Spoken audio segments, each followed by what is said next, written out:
पर देखिए, यहाँ पर हमने कहा था कि आख्या संपन्न करने के बाद अगर कहें यहाँ पर 200 ये 692 पृष्ठ लिखे थे। आपने कहा कि 3 खंड, बिल्कुल सही था, 3 खंडों में विभाजित किया गया था। पहला खंड है आपके छः पहला खंड में 6 अध्याय थे। पहले खंड में कितने थे? 6 अध्याय थे, जिसमें शिक्षा के जो विभिन्न स्तर थे उनको पुनर्निर्माण और उनका विश्लेषण से संबंधित जानकारी और कहीं राष्ट्रीय शिक्षा उद्देश्य की जानकारी इन 6 पृष्ठों में दिया हुआ है। याद रखिएगा, ये बहुत ज़्यादा महत्वपूर्ण है कि पूछा जाता है कि आपका जो कोठारी आयोग है, कोठारी आयोग की जो आख्या दी गई थी कुल कितने प्रश्नों की वो आख्या थी, तो आपको बताना है 692 पृष्ठ थे, जिसको 3 खंडों में विभाजित किया गया था।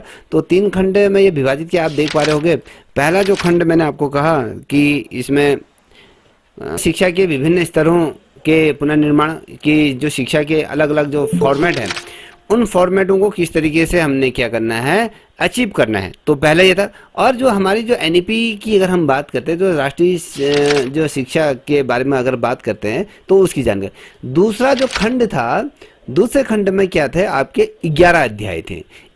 11 अध्याय थे, इसमें विद्यालय शिक्षा, उच्च शिक्षा और शिक्षा से संबंधित जितनी भी समस्याएं हैं उनके निवारण की इसमें बात करी गई थी। समझ में आ रहा है? इतना तो मुझे लगता है कि पूर्व में जो पढ़ा था वो रिकॉल हो गया होगा। इतना समझ में आ गया? ठीक है, ध्यान से सुनो। नोट भी आपने, मैं लास्ट में तुमसे कहूँगा कि कैमरा ऑन करो, अपने जो नोट से लिखे हैं उसको दिखाऊंगा, फिर देख लेना। तो यहाँ पर हमने कहा 11, दूसरे खंड में 11 अध्याय थे, जिसमें हमने देखा कि शिक्षा, विद्यालय शिक्षा, उच्च शिक्षा, जो शिक्षा से संबंधित जितनी भी समस्याएं थी उनका विश्लेषण इसमें किया गया था। जो तीसरा खंड था ये बच्चों, तीसरे खंड में 2 अध्याय थे।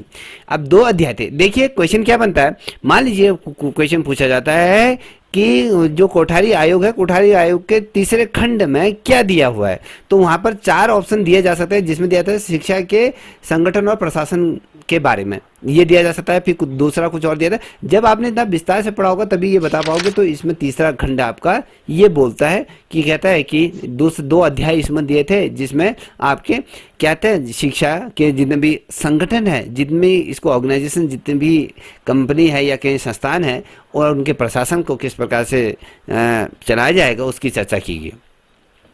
अब यहाँ पर देख पा रहे होगी राष्ट्रीय शिक्षा जो राष्ट्रीय शिक्षा योजना की अगर हम कहें शुरुआत का वाक्य क्या था। देखिए बहुत महत्वपूर्ण प्रश्न है, इसको लिख लीजिए।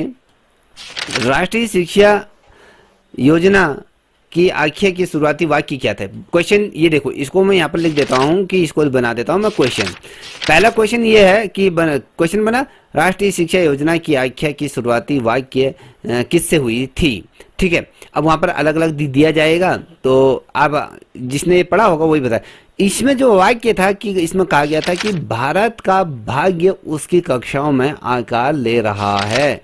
क्या था ये? इसकी आख्या की शुरुआत की अगर हम बेसिकली अगर हम चर्चा करें, हम बात तो कर रहे हैं कि कोठारी आयोग के बारे में बात करें, तो कोठारी आयोग का जो राष्ट्रीय शिक्षा योजना की बेसिकली अगर हम बात करें, जो उसकी शुरुआती वाक्य थे, या किसी खेल अगर कभी किसी का खेल होता है उसका एक शुभंकर वाक्य होता है, तो उसी प्रकार से इसका भी एक वाक्य था कि भारत का जो भाग्य उसकी कक्षाओं में कहीं ना कहीं आकार ले लिया।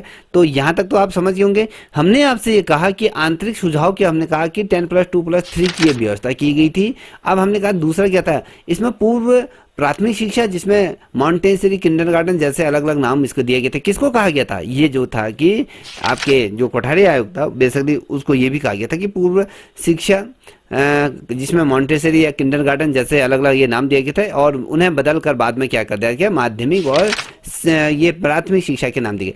अगर हम कहें पूर्व माध्यमिक शिक्षा की अगर हम बात करें, तो ये पूर्व माध्यमिक शिक्षा को किसके नाम से परिवर्तित करा? क्वेश्चन बनता है, देखो यहाँ पर क्वेश्चन बना रहा हूँ कि पूर्व प्राथमिक शिक्षा को किस नाम से पहले जाना जाता है, तो आपको पता होना मॉन्टेसरी के नाम से। और किंडरगार्टन जब हम बात करते हैं, जहाँ पर बच्चों, छोटे छोटे बच्चों की अगर बात करते हैं, ये प्राथमिक शिक्षा के रूप में इसका नाम को चेंज कर दिया।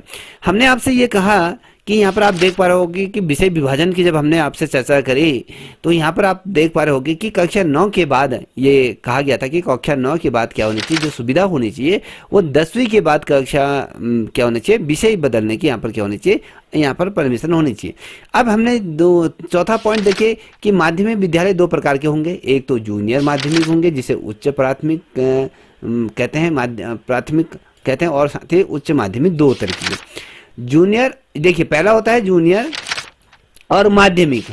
देखिए कभी क्वेश्चन पूछा जाता है कि जूनियर स्कूल को किस नाम से जाना जाता है, अन्य आपको पता होना चाहिए। जूनियर को उच्च प्राथमिक और माध्यमिक को कहेंगे कि उच्च माध्यमिक, इनके आगे से ये आपके पता होना चाहिए। यहाँ पर आता है कि स्नातक का जो अध्ययन का जो कॉन्सेप्ट रखा गया 10+2+3 का, जो हमने यहाँ पर आपको यहाँ पर अभी बताया था, तो ये वाला जो 3 का जो कॉन्सेप्ट रखा था, तो यहाँ पर ये था कि 3 वर्ष का ये होगा। ये यहाँ पर हमने थोड़ा सा चर्चा करी। अब यहाँ पर थोड़ा सा देखिए कि यहाँ पर कहा गया था कि 25% माध्यमिक स्कूलों के व्यवसायिक स्कूलों में इसको प्रतिबंध कर दिया जाए। व्यवसाय मतलब जहाँ पर स्किल डेवलपमेंट किया जा सकता है कि अगर बच्चा कल के डेट में विद्यालय से निकलता है तो वो कहीं पर भी भूखा ना रहे, अपने जो स्किल्स के माध्यम से जो व्यवसाय है कि उससे अपना भरण पोषण वो कहीं ना कहीं रोजगारी वो प्राप्त कर सकता है। और साथ ही अगर हम कहें उच्च माध्यमिक स्तर पर कम से कम 50% बच्चों को व्यावसायिक शिक्षा में जोड़ना चाहिए। अब यहाँ पर क्वेश्चन क्या बनना है, देखिए विशेष ध्यान से देखना, सुनिएगा कि माध्यमिक स्कूलों को व्यावसायिक शिक्षा में प्रयत्न करने के लिए कितना प्रतिशत ये रखा गया था, तो आपको ना 25%। अब वहीं पर क्वेश्चन ये, एक तो क्वेश्चन ये बना, जिस दिन मैं टेस्ट लूंगा बेटा उस दिन तुम्हारा प्रदर्शन अच्छा होना चाहिए, याद रखिएगा, ठीक है। अब यहाँ पर देखिए माध्यमिक उच्च माध्यमिक की जब हम बात करते हैं तो वहां पर जो व्यवसाय शिक्षा का जो प्रतिशत रखा गया तो उसने कहा कि 50% ये व्यवसाय शिक्षा होनी चाहिए, और ये याद रखिएगा। अब यहाँ पर हमने कहा कि स्कूलों में जो स्कूल खुलने चाहिए बेसिकली ही पूरे एक कैलेंडर वर्ष पर अगर हम बात करें तो स्कूलों की जो संख्या होनी चाहिए, और जो कॉलेज के विश्वविद्यालयों की जो संख्या होनी चाहिए कि साल में कितने दिन स्कूल खुले। अगर हम 365 दिन की अगर बात करें तो 365 में से आप ये देख लीजिए कि आपने जो यहाँ पर आप देख पा रहे कि 234 दिन आपके क्या होंगे, विद्यालय खुलेंगे। और विद्यालयों के बारे में बात करें तो कि 234 दिन आपके विद्यालय खुलेंगे, ठीक है। और साथ ही जो हमने कहा यहाँ पर उच्च शिक्षा की बात करें तो उच्च शिक्षा कितना होना चाहिए, उच्च शिक्षा की जब हम बात करें तो आपको ये भी पता होना चाहिए कि उच्च शिक्षा का कितना होना चाहिए, तो यहाँ पर 216 दिन। अब ये देखिए ना कि क्वेश्चन पूछा जाता है कि स्कूलों को कितने दिन जो विद्यालय, अगर हम देखें 365 दिनों में से कितने दिन ये विद्यालय नहीं खुले, तो आपको पता होना चाहिए 131 दिन क्या होते हैं आपके विद्यालय नहीं खुले। और वहीं पर अगर आप ये देखोगे ना बेटा कि भैया हम जब कहते हैं कि 365 में से अगर आप 216 को माइनस करोगे तो ये आता है 149 के आसपास आपका आता है। तो कहने का मतलब है कि देखिए 216 दिन आपके जो कॉलेजों में खुला है, 149 दिन क्या रहे हैं स्कूल बंद हो, यहाँ कॉलेज बंद हो रहे हैं, यहाँ 130 दिन बंद हो रहे हैं। तो याद देखिए अब ये कह रहा है कि राष्ट्रीय अवकाश में कमी लाई। कभी क्वेश्चन पूछा जाए कि वह कौन सा आयोग था जिसने ये सजेशन दिया था कि जो आपके जो राष्ट्रीय अवकाश हैं उनको कहने के कमी लानी चाहिए उन पे, तो कमी किस पे लानी चाहिए, किस पे कहा गया था कमी लाने के लिए, तो राष्ट्रीय अवकाशों को कौन सा आयोग ने कहा था कि ये जो आयोग था वो तो आपके कोठारी आयोग था। कोठारी आयोग ने कह दिया था कि भैया कि आपके जो विद्यालय होने चाहिए वो विद्यालयों में फलाने इतनी तिथि वो होने चाहिए और यहाँ पर इतनी चीजें आपके क्रमशः ये होनी चाहिए। और राष्ट्रीय अवकाशों में कमी लाने के लिए कौन से आयोग ने कहा, वो आपके कोठारी आयोग ने कहा। अब देखिए राज्य एवं शिक्षा बोर्ड आयोजित करे। देखिए राज्य शिक्षा आयोग जैसे हम कहते हैं हमारा रामनगर शिक्षा परिषद बोर्ड है, तो इसका गठन कौन करेगा, ये राज्य सरकार करेंगे, राज्य सरकार के अधीन होती है, SCERT के अंतर्गत आती है।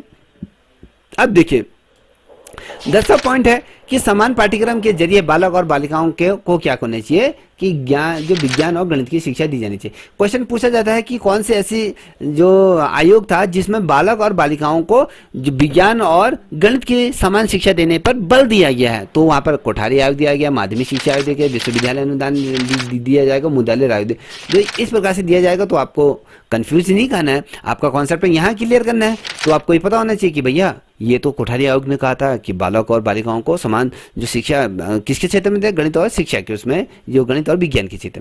अब यहाँ पर बालक और बालिकाओं को समान शिक्षा का अवसर देने पर जो बल दिया गया था वो भी आपके कोठारी आयोग ने इस पर बहुत ज़्यादा डिस्कस किया था। और देखिए 12वां पॉइंट कहता है कि सभी छात्रों को प्राइमरी कक्षाओं में मातृभाषा की शिक्षा देनी चाहिए। अब मातृभाषा क्या होगी मुझे बताओगे कोई, मातृभाषा, क्षेत्रीय भाषा, राष्ट्रीय भाषा क्या होती है, मेरे को बताइए थोड़ा सा।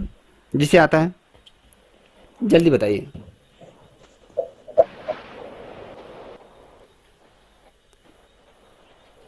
मातृभाषा तो वो होती है जो मम्मी पापा से मिलती है। मातृभाषा। मातृभाषा वो हाँ, बोलो होती बोलो। है सर जो हमारे आसपास के क्षेत्र में चलती है। जैसे कि हम यहाँ क्षेत्र में हिंदी भाषा चल रही है, पंजाब में जाएंगे तो मातृभाषा पंजाबी होगी, और अन्य क्षेत्र में जाएंगे तो वहाँ पर बंगाली या फिर और भी अन्य भाषा होती है। तो ये सब मातृभाषा होती है। और कोई स्पर्श करेगा? सब मातृभाषा तो हमारी मदर टंग हुई, जो हमारे माता पिता से मिलती है वो मातृभाषा, और क्षेत्रीय भाषा जो हमारे क्षेत्र में बोली जाती है। जैसे कि यहाँ यहाँ इधर एरिया में हमारी साइड हिंदी बोली जाती है, तो जो हमारे क्षेत्र में बोली जाती है। अगर हम पंजाब साइड जाएंगे तो वहाँ पंजाबी, ऐसे गुजरात राजस्थान में अलग अलग क्षेत्र हैं, वो तो उनके अलग अलग भाषा होती है। जैसे कि राष्ट्रीय भाषा हमारी हिंदी है तो हिंदी होगी। हम्म, देखिए, आपने सही कहा कि हमारी जो मदर टंग होती है, ठीक है। अब जब हम कहते हैं कि हमारी जो क्षेत्रीय भाषा की जब हम बात करते हैं, तो हमारी क्षेत्रीय भाषा क्या होगी?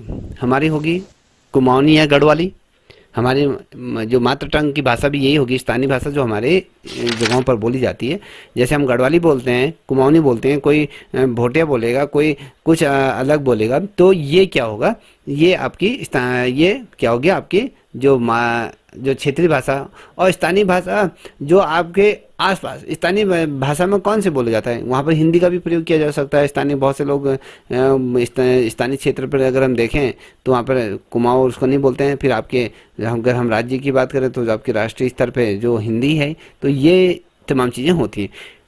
अब यहाँ पर देखिए, ये कहता है कि 6 वर्ष पूरे होने पर पहली कक्षा में नाम अंकित करना किया जाएगा और 1 से लेकर 3 वर्ष की जो यहाँ पर शिक्षा, पूर्व प्राथमिक शिक्षा दी जाएगी। क्वेश्चन पूछेगा वह कौन सा आयोग था जिसने इस पे सिफारिश दी थी कि 6 वर्ष की अवस्था जब होती है, पूर्ण कर लेता है बच्चा, तब वो कौन सी कक्षा में उसका नाम अंकित किया जाना चाहिए। तो ये कोठारी आयोग ने ही ये सिफारिश की थी कि पहली कक्षा में उसको नाम अंकित किया जाना चाहिए। उसके बाद अगर हम देखें तो 1 से लेकर 3 वर्ष की उसकी स्कूली शिक्षा होनी चाहिए। कॉमन स्कूल सिस्टम जो लागू किया गया, जो स्नातक स्तर की मातृभाषा इसमें दी जाएगी, तो ये भी आप देख लीजिए। तो यहाँ पर अगर देखें 15 नंबर का, यहाँ देखिए कि पाठ्यक्रम दो स्तरों में विभाजित किया गया है। पहले देखिए, इसमें जो कोठारी आयोग के अंदर कहा जाता है कि जो ये पाठ्यक्रम को 2 स्तरों पे भी विभाजित किया। पहला आपके राज्य स्तर के होने चाहिए और राष्ट्रीय स्तर पे, और इसी के आधार पर क्या होने चाहिए? आपकी विश्वविद्यालयों में शिक्षा दी जानी चाहिए। और जो बेसिकली ये क्वेश्चन बहुत दफ़े पूछा जाता है, कई दफ़े टीजीटी पीजीटी में ये पूछा गया है। क्वेश्चन पूछा जाता है कि आयोग ने त्रिभाषाई सूत्र जो 3 लैंग्वेज का फॉर्मूला है, किसने दिया था? ये कोठारी आयोग ने ही 3 लैंग्वेज का फॉर्मूला दिया था, जिसे मातृभाषा, राष्ट्रभाषा, हिंदी और यह अंग्रेजी के रूप में सिखाई जाती है। तो ये त्रिभाषाई सूत्र यहाँ से निकला। 17 नंबर का देखिए, यहाँ पर कहता है कि आयोग ने प्रौढ़ शिक्षा संबंधी जो सुझाव दिए थे, उसने कहा था कि 15 से 30 वर्ष के जो अनपढ़ लोगों के लिए भी विद्यालय में जाने की व्यवस्था होगी, और विद्यालय के समय से पहले या बाद का जो टाइम पीरियड होता है उसे प्रौढ़ शिक्षा का समय के रूप में हम जानते हैं। तो ये बेसिकली मैंने जो अभी आपको बताया, ये मोटा मोटा क्या था, जो पूर्व में हमने जो रिवीजन किया था, थोड़ा सा आज हमने उसको फिर से रिकॉल कर लिया। तो ये कोठारी आयोग से रिलेटेड ये था। देखिए, हम किस पे चर्चा कर रहे थे आज, कोई बताएगा? बताओ। देखिए, तो शिक्षा नीति पढ़ाई थी। बिल्कुल सही। आज हमारी क्या है? और पानी भी नहीं चाहिए। बिल्कुल